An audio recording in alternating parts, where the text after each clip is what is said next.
Halo Sobat IKP, kembali lagi dalam YouTube channel IKP bersama saya Novi.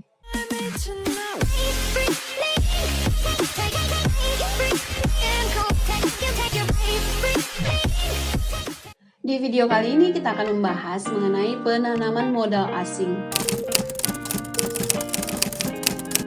Keberadaan dan jumlah modal merupakan sesuatu yang vital dalam bisnis. Modal bisa menyerupai berbagai bentuk seperti aset, dana, dan bentuk uang atau barang lainnya dengan nilai ekonomis.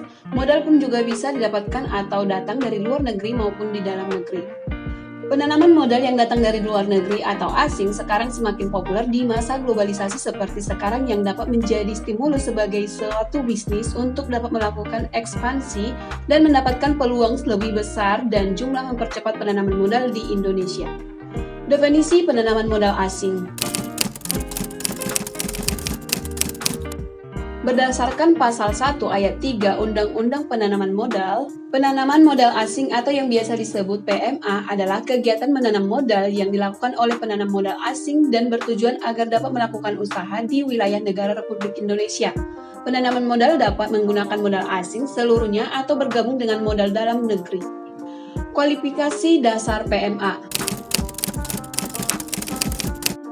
Yang pertama NPWP, yang kedua akte pendirian perusahaan, dan yang ketiga surat keputusan Menteri Hukum dan HAM, keempat mempunyai kekayaan bersih lebih dari 10 miliar, dan yang kelima penanaman modal asing atau PMA wajib memiliki NB sesuai dengan sektor bisnis perusahaan. Keenam, hasil penjualan tahunan lebih dari 50 miliar dengan total investasi lebih dari 10 miliar. Berikut adalah syarat administratif yang perlu dipenuhi untuk dapat membuat pendirian PT PMA di Indonesia. Yang pertama, anggaran dasar perusahaan. Kedua, identitas perusahaan. Dan yang ketiga, pengajuan permohonan secara online. Keempat, fotokopi paspor dari pemegang saham. Kelima, flowchart raw materials. Yang keenam, deskripsi kelangsungan bisnis. Yang ketujuh, surat rekomendasi instansi terkait. Dan yang kedelapan, perjanjian kerjasama bisa berupa MOU, joint venture, atau lainnya. Dan yang kesembilan, NPWP atau TDP atau SIUP perusahaan. Syarat umum pendirian PT PMA. Aspek legal tempat kedudukan, akta jual beli, perjanjian sewa menyewa atau perjanjian lainnya, surat kuasa jika diwakilkan. Dari aspek legalitas lingkungan, dokumen pengelolaan lingkungan hidup, bukti penerimaan LKPM, dan yang ketiga aspek legalitas badan hukum, akte pendirian perusahaan yang telah disahkan atau NPWP perusahaan. Perbedaan PMA dan PMDN. Kegiatan PMA dan PMDN dibuat untuk memiliki tujuan yang sama, yaitu untuk memberikan stimulus dan mendukung perekonomian Indonesia seperti pembukaan lapangan pekerjaan baru, meningkatkan SDM, dan juga teknologi. Namun, bila lebih diteliti kedua kegiatan ini memiliki perbedaan, yaitu dari subjek penanaman modal. Penanaman modal asing di Indonesia dapat dilakukan berupa investasi langsung atau menggunakan skema lain.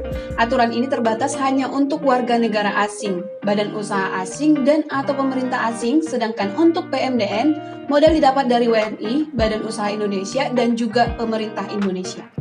Subjek ketenaga kerjaan, PMA memiliki kewajiban untuk memprioritaskan tenaga kerja lokal sebagai rekrutannya.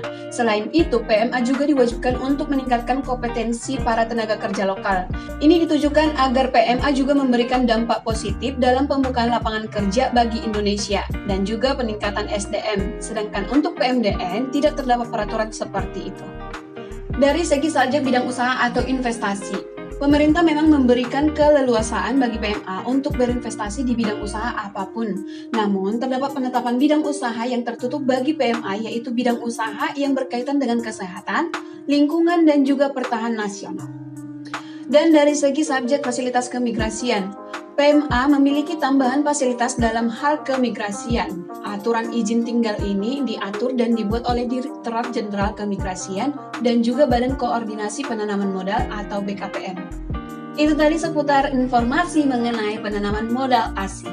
Mari kita selalu dukung pemerintah untuk memajukan perekonomian di bidang perpajakan dengan terus mendukung segala upaya pemerintah dari sisi perpajakan. Terima kasih telah menonton video ini. Jangan lupa like, share, dan subscribe YouTube IKP Channel dan stay tune untuk video IKP lainnya. Salam IKP.